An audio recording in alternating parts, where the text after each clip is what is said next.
CEO Chris Comparato in a CNBC exclusive. Chris, appreciate you coming on. Is there something the street's not getting about the guide? Yeah, thanks for having me on again, Carl. The street, I'm not going to worry too much about the street and the numbers today. We had a great quarter. If you look at our quarter, we delivered on strong top-line growth. ARR grew 59% year over year. We had further margin improvement quarter over quarter. And then we had strong product innovation, extending the reach of our platform into our customer base.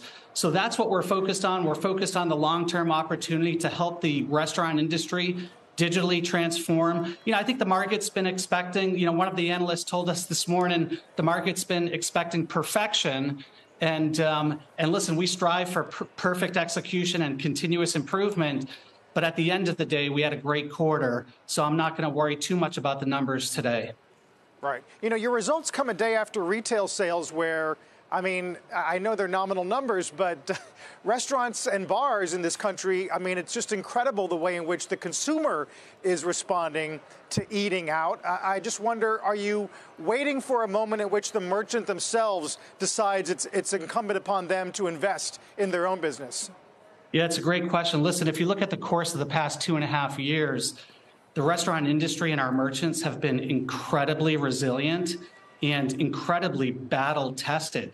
So while the consumer continues to hold up, and we're obviously very anxious and excited about that, we're making sure that our merchants and restaurants are ready to adapt and be resilient. So when you look at, we did a voice of the customer industry survey last quarter. Restaurants continue to struggle with labor shortages, food inflation, how to engage their team. And our platform really helps our customers strengthen their position on those three dimensions. This morning on the earnings call, I mentioned a restaurant called Silver Diner, 21 units in the Mid-Atlantic. And when they deploy Toast, they're seeing their wait staff much more productive, turning 1 to 2 tables more, per staff.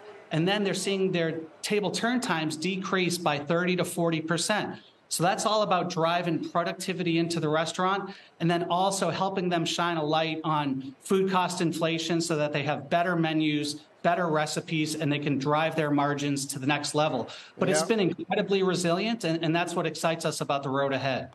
Hey, Chris, it's John Ford. Yeah, Silver Diner, I think in Rockville. I used to go there weekends in high school. So I think investors probably need to know, is anything changing with the velocity of growth and your strategy? I know in Q4, correct me if I'm wrong here, incremental locations were about 5,000. They had been 6,000 in the 2 quarters prior. And payment volume was down, which you warned it would be just because it's a Q4. But is there anything underlying with the macro that's shifting what you see happening with the business? No, what we see internally is just continuous improvement on the key unit economics. Last year, we added 23,000 locations to the platform.